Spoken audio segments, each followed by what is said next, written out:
Luka Dončić returns to Dallas. We'll talk about his historic game and how the Lakers can be a threat in the playoffs. Then we'll do a deep dive on the Indiana Pacers and Tyrese Haliburton. We'll say goodbye to the Bulls and look at the wild finish for the West playoff spots. And finally, I've got 4 top performers who all had a first. Y'all ready? Let's go.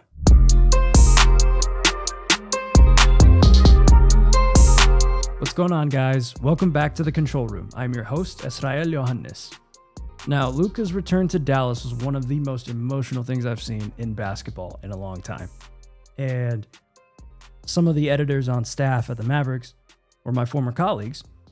So I'd like to think that they had a hand in how well put that video was. Now, this game brought back all of the anger that I had felt about the trade. And Luka Dončić's performance was another reminder of what the Dallas Mavericks used to have and no longer have. And it made outstanding history that we have to talk about. So let's look at his numbers. Wednesday, April 9th in Dallas, Luka scored 45 points on 16 of 28 shooting, 57.1%. 7 of 10 from 3, 70%. 6 of 9 from the free throw line, 66.7%. 8 rebounds, 6 assists, and 4 steals. He had a season high 31 points in the first half, and it was his first 30-point half of the season. Luka Dončić became the second player in NBA history to score 45 or more points for and against the same team in the same season. The first player to do that was Wilt Chamberlain in 1964-65. Now, this stat is cool. I'll give it that. It's really cool. But it's a little misleading in how ESPN chose to use it. Why is that? See, when the game finished, it was all over SportsCenter afterwards, but the idea was that if you look at stats for a player within the same season, for and against a team, Luka and Wilt both scored at least 45. But the rhetoric around Luka's return to Dallas was that we were waiting to see what Luka would do against the team that traded him. And there's an important distinction there. Wilt Chamberlain started the 1964-65 season with the San Francisco Warriors and was then traded to the Philadelphia 76ers. So let me give you some details as to what happened in that season and how it compares to Luka in this season. Wilt scored a season-high 63 points for the San Francisco Warriors against the Philadelphia 76ers before he was traded. This happened November 26, 1964 in Philadelphia. But the most he scored for the 76ers against the Warriors after he was traded was 34 points. That happened March 16, 1965. But the reason this stat is technically true is because Wilt's season high with the 76ers was 51 points against the Baltimore Bullets. So yes, the stat on ESPN, SportsCenter, that they were running was true. Wilt did score at least 45 for the Warriors and for the Sixers, and he was traded from the Warriors to the Sixers. But what makes Luka's case unique here is that Luka scored 45 for the team that traded him, and then after he got traded, scored 45 against the team that traded him in the same season. And so by process of elimination, Luka is the first player in NBA history to score 45 plus points for a team, get traded, and in the same season score 45 plus points against the team that traded him. Not even Wilt Chamberlain did that. Why? Because he scored 63 for the Warriors, was traded to the Sixers, and then only scored 34 against the Warriors, which was the team that traded Wilt Chamberlain. So this is where I think ESPN and SportsCenter missed an opportunity to put Luka in a world of his own. Yes, the record books normally contain Wilt Chamberlain. Every record you can think of, Wilt has probably done it. I do find, though, that if there's an opportunity to put a player as the first to do something ever, you take that opportunity, especially in a case as unique as Luka's. Someone who wasn't supposed to be traded, was traded, and then returned near the end of the regular season to the city that traded him, to the team that traded him. And this masterful performance, where that ranks in the record books, this is something that we should keep in mind when talking about where it ranks in history, how it's told historically. And I think that not putting Luka in a world of his own, when statistically you can do it, might dampen the effect of what this return game meant to everyone involved and how that story is told in the future. But that's just a diatribe of me saying, here's a way of putting Luka in the record books by himself. He's the first player in NBA history to do this thing, to score 45 points for a team, get traded by that team, and then come back and score 45 points against that team in the same season. That is an undeniable fact now. And so that should be the stat that should run on national television. Will it? Probably not. Because apparently Wilt Chamberlain has to be in everything, but there's an opportunity there and it was missed.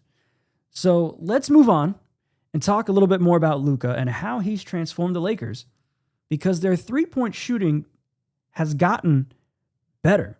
As the season ended, the Lakers moved from 17th to 14th in three-point shooting. Their percentage elevated. All of it has to do with Luka Dončić, and not necessarily he's on the floor and suddenly guys shoot better.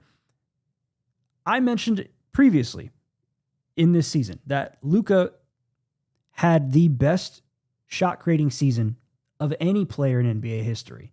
And by that I meant he created the most points per game in a season last year, which was his MVP caliber season.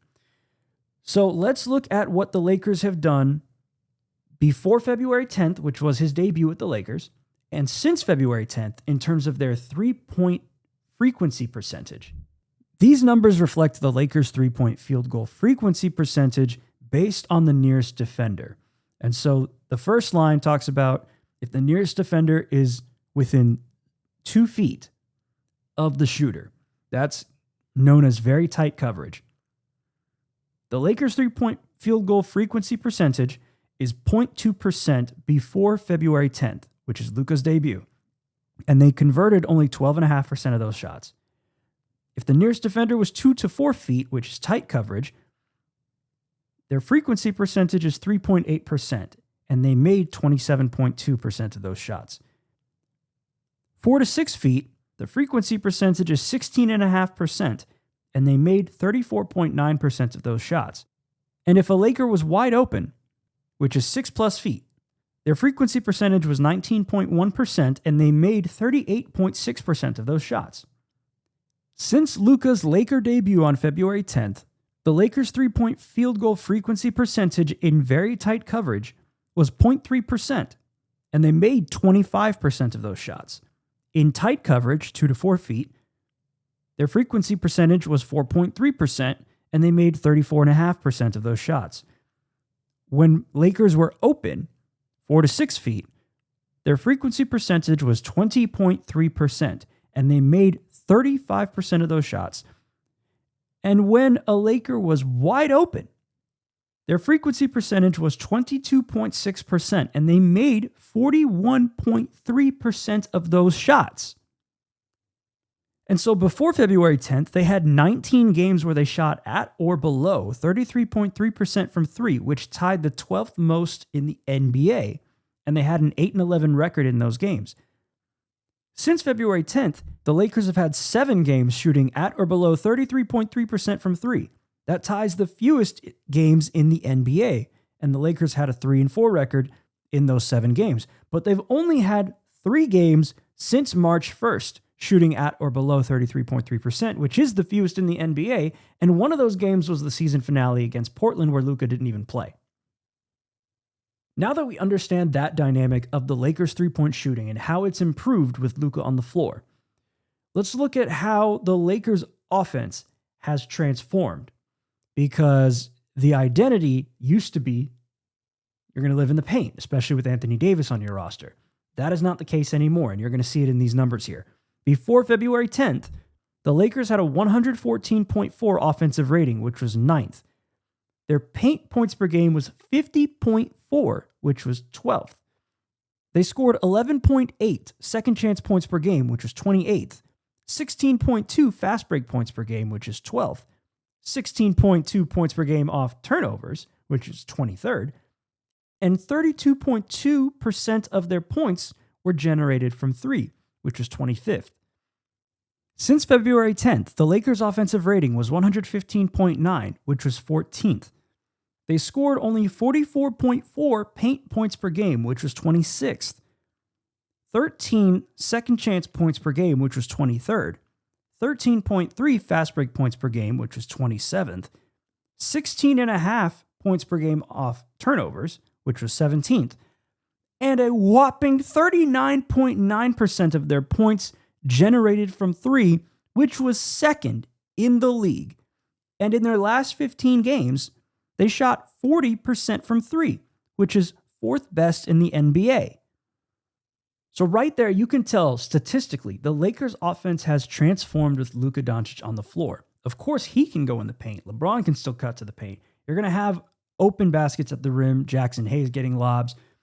There are opportunities at the rim for a lot of these guys on the roster. But primarily, they're able to shoot from outside now because Luka commands so much attention that these three-point shots are coming easier for the shooters on the wing, like Gabe Vincent, Dorian Finney-Smith, Rui Hachimura, even Austin Reeves, and LeBron James is still having a career year from 3.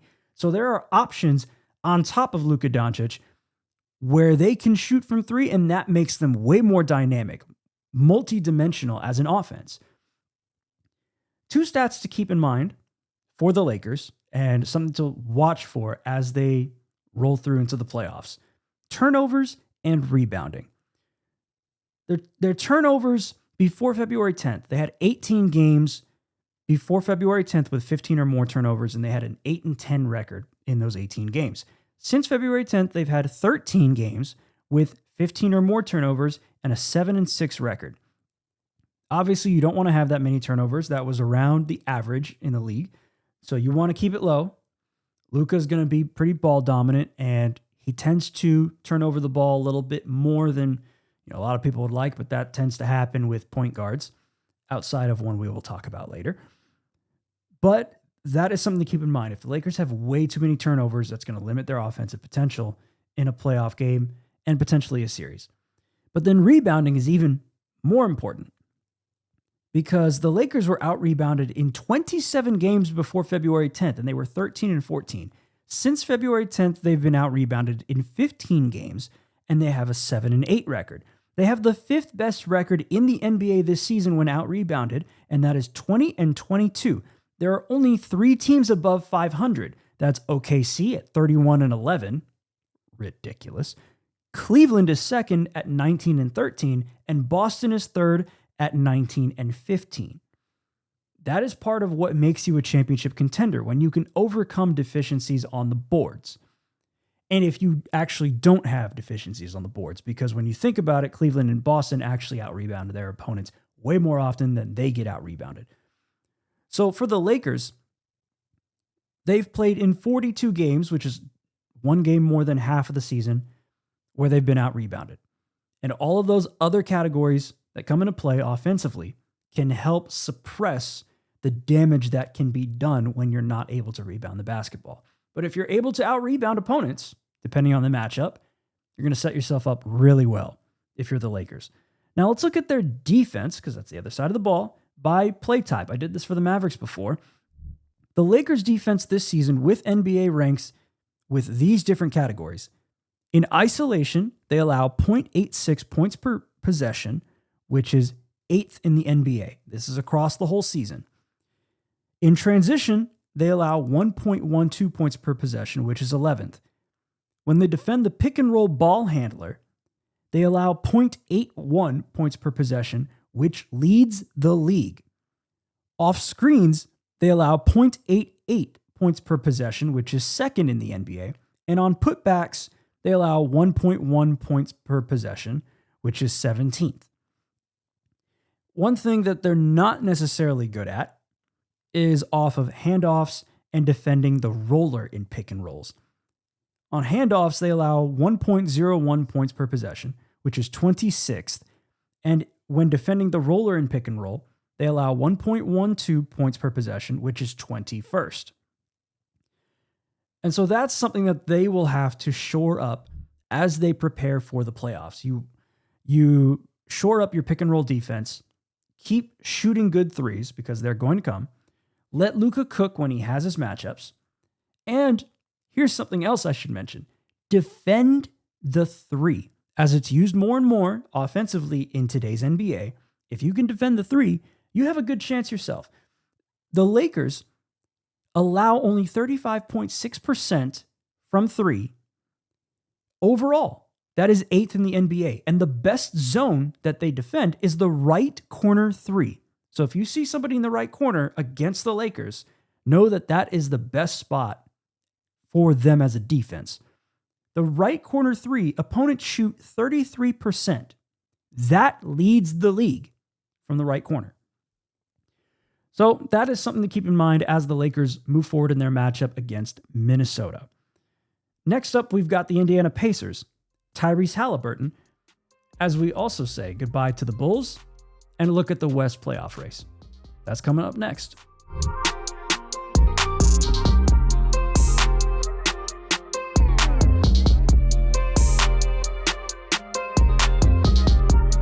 The Indiana Pacers are red hot right now. Why are they so good? Let's start with their offense and look at why it's humming. These are the numbers for the Pacers offense this year and where it ranks in franchise history in the play-by-play era since 1996-97. Their effective field goal percentage this year is 56.2%, which is the second best. 59.4% true shooting percentage, which is also second. Their pace is a 99.9, which is fourth. They score 17.5 fast break points per game, which is second. They have a 114.1 offensive rating, which is second. And they have a 2.8 net rating, which is 11th. Now their pace, offensive rating, and net rating are all coming from Sport Radar. So keep that in mind. It's not the same number as NBA.com. I'm not exactly sure why, but it gives you an idea as to how well the Pacers have played this year compared to the franchise's history. The next thing to look at for the Pacers is their defense, because we've been thinking of Indiana as primarily an offensive team and that they couldn't stop the fire hydrant. But they've been playing really, really good defense since mid-December. The Pacers have allowed 34.9% from three, which is fifth. They generate 8.5 steals per game, which is 10th. They lead the league in blocks per game with 5.6. They force 14.9 turnovers per game, which is 11th. Their defensive rating is 112.1, and their plus minus is plus 5.1, which is 6th. Since December 13th, they had a 40-17 record, which was the fourth best record in the NBA in that span. If you remember Indiana at the beginning of the season, 25 games through, they were 10-15. How did they turn it around this well? Well, part of the reason has to do with Tyrese Haliburton, who is their point guard. Their star point guard, all-star, all-NBA point guard. This guy is one of the best at taking care of the ball, assisting, and he's starting to look like himself again. If you remember last year when I talked about the NBA 65-game rule, I mentioned Tyrese Haliburton's hamstring injury and how he tried to come back a bit too early, or that he would try to come back a bit too early so that he would still be qualified to be all NBA at the end of the year and get a Supermax contract when his contract expired. He hadn't looked right after that hamstring injury for a while, even over the summer in the Olympics. And then early in the season, he was struggling, and he admitted as such. But something turned around for him right after the All-Star break. And so I've been able to break these numbers apart and look at Tyrese Haliburton in the last 2 seasons, entering January 8th, 2024, and since the All-Star break of 2025, and then everything in between. So in the 89 games between January 8th, 2024 and February 12th, 2025, Tyrese Haliburton has scored only 17.3 points per game on 45.2% shooting overall, 35.1% from 3, 84.3% from the free throw line, dished 8.9 assists per game, and he had 1.3 steals per game. In the 53 games outside of that range in the last 2 seasons, he scored 22.8 points per game on 50.9% shooting overall, 41.6% from 3, 86.7% from the free throw line, 12 assists per game, and 1.4 steals per game. Since the All-Star break just this season, he's averaged 11 assists per game, which is second in the NBA behind Atlanta's Trae Young with 11.7. See, when you break apart those numbers by those dates, you can really see and quantify what I'm talking about when Tyrese Haliburton is back. He's looking like the Tyrese Haliburton of old, which is odd to say because he's really young. But something about Tyrese that a lot of people in NBA history can't really do is generate a lot of assists and not have a turnover. This guy just doesn't have turnovers. So let's look at the most games in NBA history with 15 or more assists and 0 turnovers. Number 1 on that list is John Stockton with 14. Tied for second is Tyrese Haliburton and Chris Paul, each with 10. And then tied for fourth are Steve Nash and Muggsy Bogues at 7. The most recent game for Tyrese Haliburton was March 15th at Milwaukee. And last season, he had 5 of these games, which was the most by a player in a single season in NBA history. The next most was 3. So when someone has games like these, where you have a lot of assists, very few turnovers, and you do that consistently, you tend to have what's known as a great assist to turnover ratio. And Tyrese Haliburton's is among the best ever. So I have this list here of the highest assist to turnover ratios in a season in NBA history since 1983-84, when you have a minimum of 300 assists in that season. At the very top is Tyus Jones in 2023-24 with Washington at 7.35. In second is Tyus Jones in 2021-22 with Memphis at 7.04.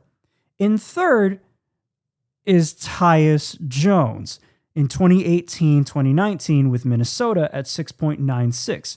In fourth, it's not Tyus Jones. It's Muggsy Bogues in 1989-1990 with Charlotte at 5.94.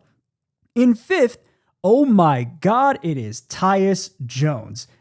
2022-23 with Memphis at 5.64. And finally, in sixth is Tyrese Haliburton this year with Indiana at 5.61. And Indiana as a team has a 2.22 assist to turnover ratio this season, which is second in the NBA behind OKC at 2.29. You know what? In fact,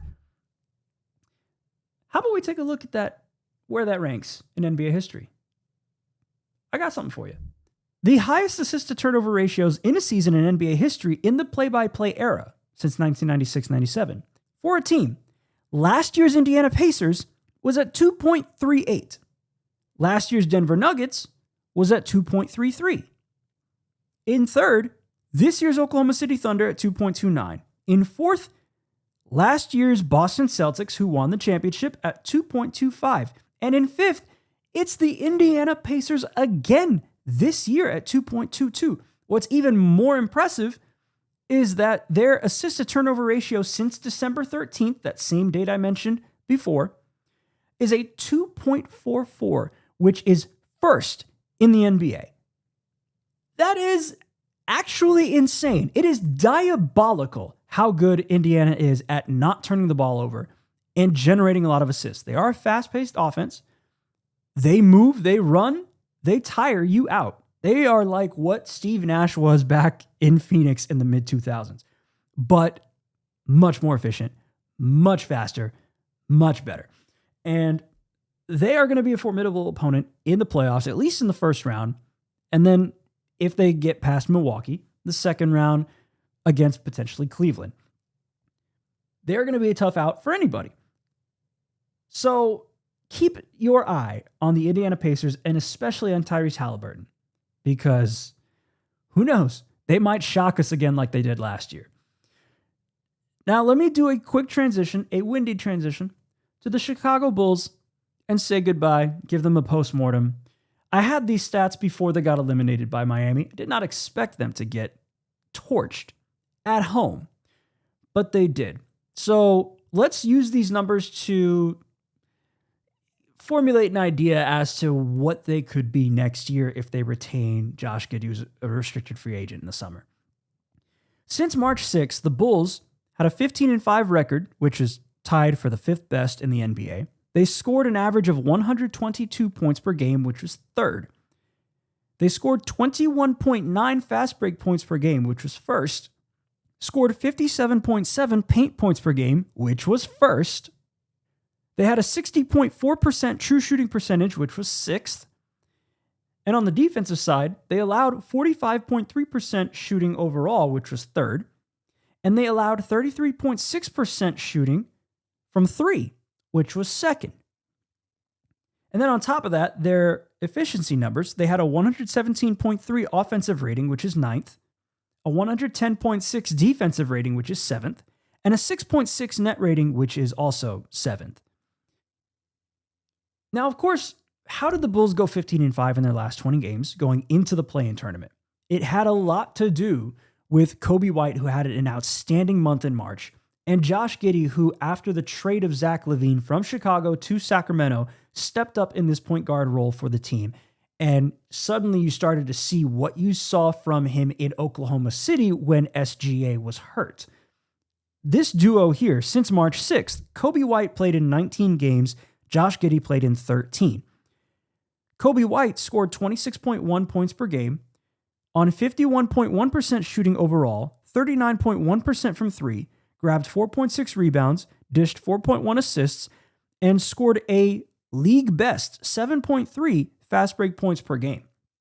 Josh Giddey scored 20.6 points per game on 49.7% shooting overall, 39.6% from three, which is so good for him considering what his deficiency was last year, especially in the playoffs against Dallas.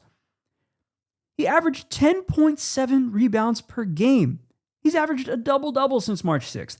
9.7 assists per game, so he almost averaged a triple-double since March 6th. And scored 4.5 fast break points per game. So those two, if they can stay together on this Bulls team, yes, the Bulls are stuck in this world of purgatory where they are not good enough to make the playoffs, but also not bad enough to get a lottery pick. What they do in free agency, as long as they keep some of this core together, I don't know what they're going to do with Lonzo Ball and how the rise of Josh Giddey affects what happens to Ball on this roster. But if Chicago, under Billy Donovan, who's still a good coach, can not only maximize their roster a little bit more, get some good pieces coming in, you never know who's waiting on the wing. Maybe go after Jonathan Kuminga, because he's not even getting minutes with Golden State. Go after a couple of guys who can elevate this roster. And then, what's even more important, start early. because the Bulls for the last few years have been getting hot in the spring, but they've been atrocious early on. I don't know what it is about how the Bulls, it's almost like they're not preparing in the summer. And that lack of preparation is catching up with them, and they don't get hot until late in the season. If you start that process earlier, whatever it is that gets them going, you can have a whole season of this. And suddenly we're talking about Chicago as a top 6 seed, maybe even a top 4 seed. And some of these guys may potentially, eventually get playoff experience. But time will tell, right? That's the phrase we all like to use. One of the promising spots for the Bulls is their rookie, Matas Buzelis. This season, since January 29th, which is when he started to really get it going, he's scored an average of 13.3 points per game on 49.4% shooting overall and 37.3% from three, 81.7% from the free throw line, and averaged 4.5 rebounds per game and 1.1 blocks per game. His 13.3 points per game is 5th among rookies, and his 1.1 blocks per game is 8th among rookies. He's starting to look like a good piece. Who knows if the Bulls are able to replicate that again in the draft this year.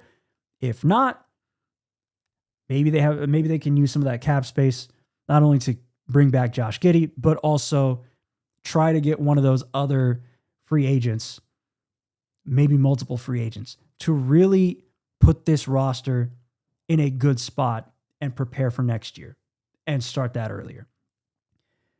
But they're done now, so we must say goodbye to the Chicago Bulls.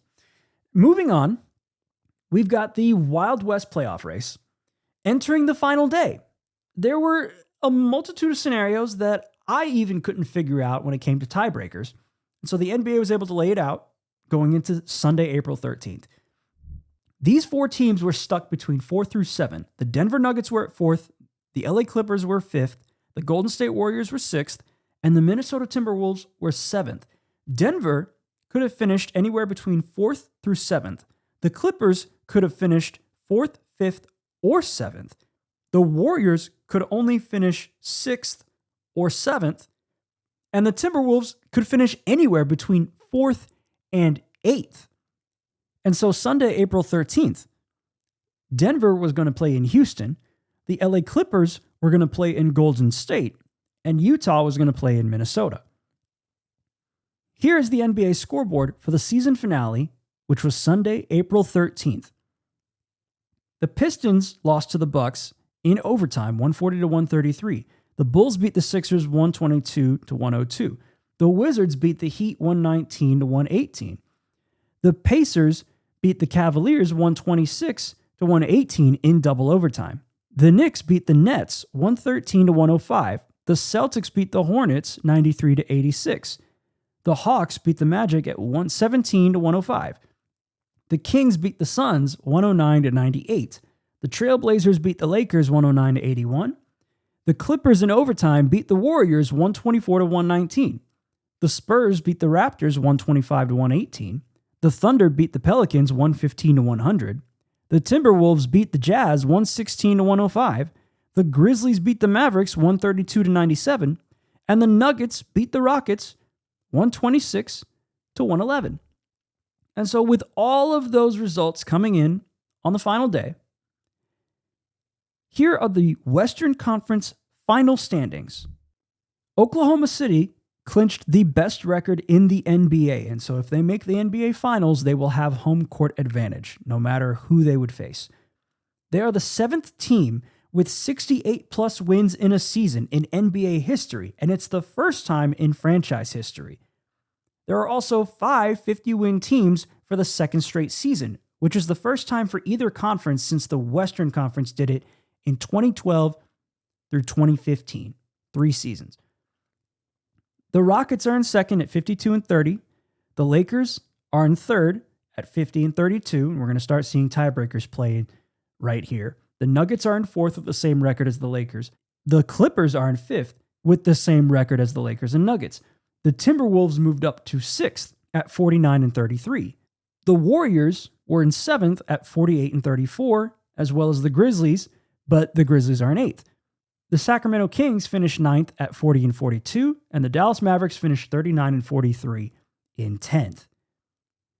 And then in the Eastern Conference, Cleveland finished the season with a 64-18 record, which was the most wins in a season since 2008-2009 when they had 66 wins, and it's the third 60-win season in franchise history. There are 4 50-win teams in the East for the third time in the last 4 seasons. It only happened once in the previous 10 seasons, which was 2017-2018. Behind the Cavaliers, the Boston Celtics are in second at 61-21. The New York Knicks are third at 51-31. The Indiana Pacers are in fourth at 50-32, and that rounds out the 50-win teams in the East. In fifth, the Milwaukee Bucks at 48-34, and in sixth, the Detroit Pistons finished 44-38. In seventh, the Magic finished at 41-41. In eighth, the Atlanta Hawks were a game behind at 40-42. In ninth, the Chicago Bulls were 39-43, and in 10th, the Miami Heat were 37-45. And so now that we know who the top 10 were in the West and the East, let's look at the playoff picture and see how the final 16 teams are going to get sorted in this bracket. We'll start on the West side. The Thunder are in first, and so they'll have to wait to see who's going to be the 8th seed. That won't be decided until Friday night. The 4th place Nuggets will play the 5th place Clippers. The 3rd place Lakers will play the 6th place Timberwolves. And the 2nd place Rockets had to wait on who would win the matchup between the Warriors and the Grizzlies, which was the 7-8 game, and the winner would get the 7th seed. Now let's look through the 7 through 10 seeds in the West. The Warriors are in 7th, the Grizzlies at 8th, the Kings were in 9th, and they would host the Mavericks, who were in 10th. The Warriors ended up beating the Grizzlies and moved into the playoff bracket. They will face the Houston Rockets. The Mavericks beat the Kings in Sacramento, and so they have to play the Memphis Grizzlies, who lost to the Warriors, in the do-or-die game that decides the 8th seed. On the East side, the Cavaliers are the 1 seed, and they still have to wait for the 8th seed, which, again, will be decided Friday night. The Indiana Pacers are in 4th, the Bucks in 5th. They match up in the first round. The 3 seed Knicks will play the 6 seed Detroit Pistons. And the 2 seed Celtics had to wait for the winner of the matchup between the Orlando Magic and the Atlanta Hawks, which was the East 7-8 seed game that decided the 7 seed.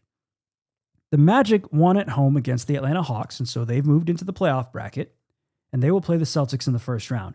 The Hawks, losing, were waiting for the victor of the 9-10 matchup between the Bulls and the Heat.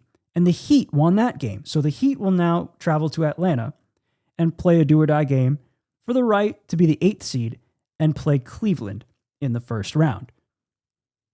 Now, I'm going to give you some quick hits on what I'm thinking about these last 2 play-in tournament games between Miami and Atlanta and Dallas and Memphis. So Atlanta out-rebounds their opponents by 1.5 against teams with fewer than 6 players who are standing at 6'10" or taller.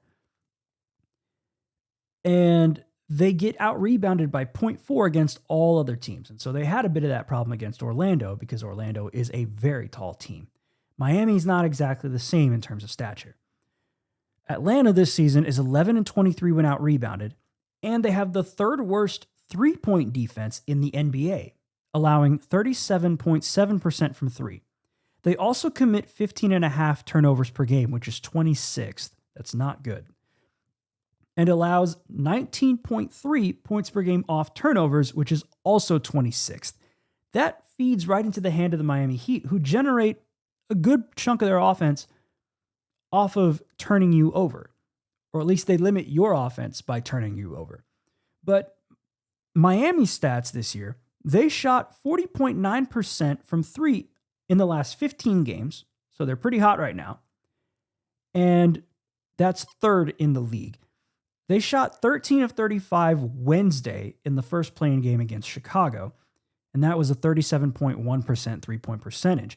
Miami forces 13.8 turnovers per game, which is 19th, and only scores 16.4 points per game off turnovers, which is 22nd. So numerically, it doesn't seem like they do a lot of damage on the turnover battle. But if you're a team who coughs up the ball a lot, which Atlanta does, then that would play into your opponent's hands if they're not able to generate any kind of an offense besides turning you over. But now you factor in that Miami is shooting threes a lot better as of late, you're going to have a bad time. So Atlanta's going to have to shore up on the defensive side of the ball. Moving on to the Mavericks and Grizzlies game. The Mavericks are 21st in three-point percentage since February 8th, which was Anthony Davis's debut, at 35.5%.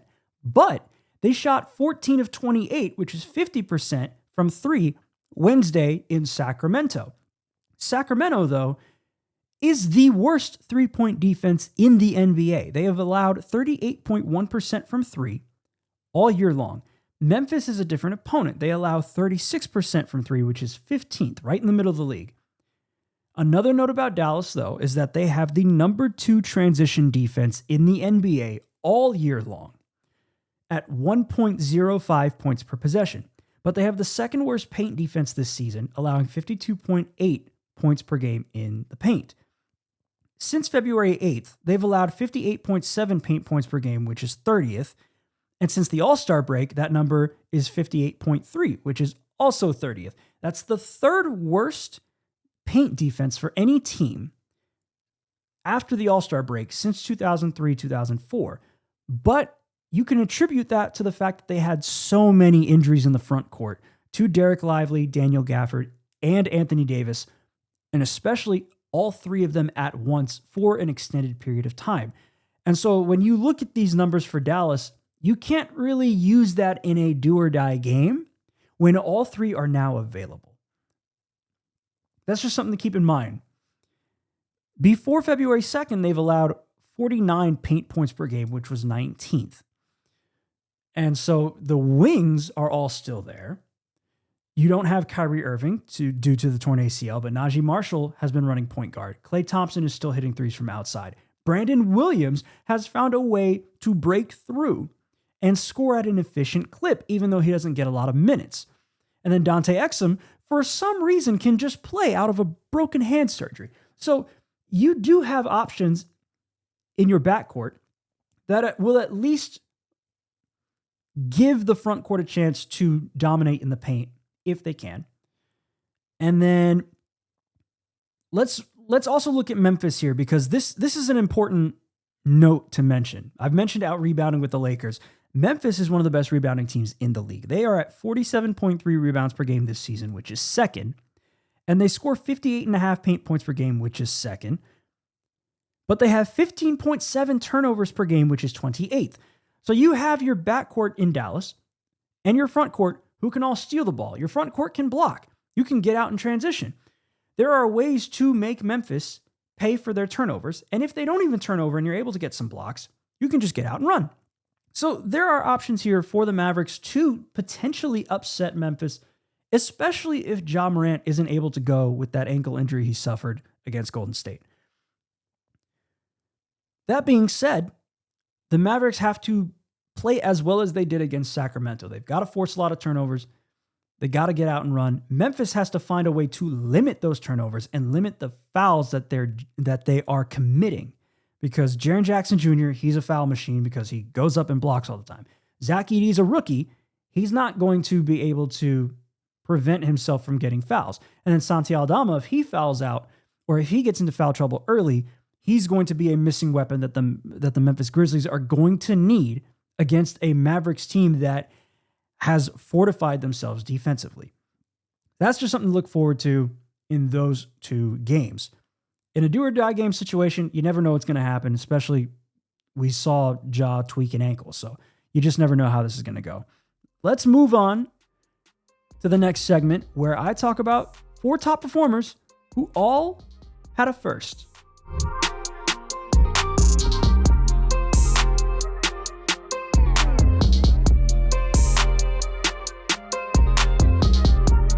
If you've made it this far, welcome to the postgame.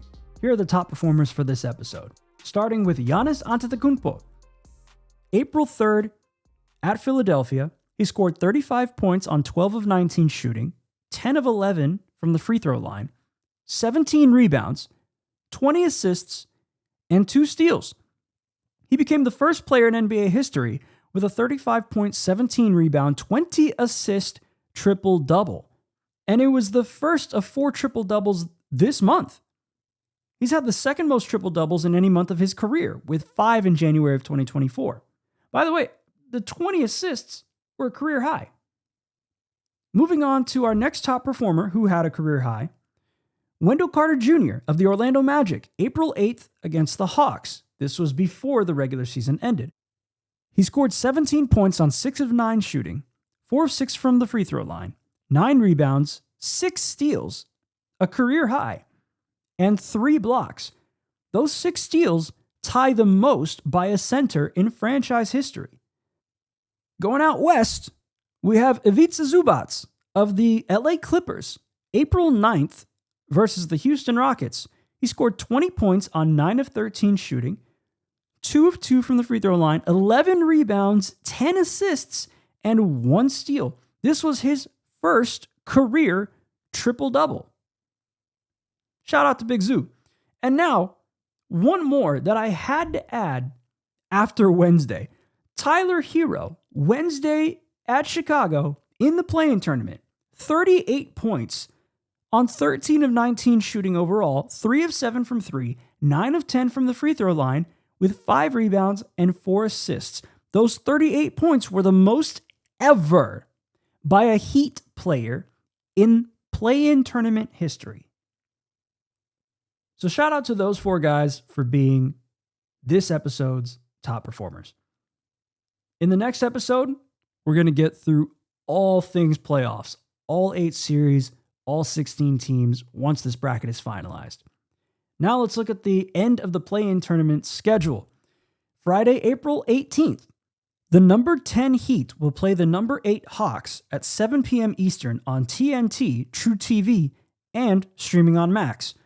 And then the number 10 Dallas Mavericks will play the number 8 Memphis Grizzlies at 9:30 p.m. Eastern on ESPN. So that does it for me. Thanks for being here. Make sure to download this episode, like this video, subscribe to the channel if you haven't already. And I'll see you next time. Let's hit the rollout.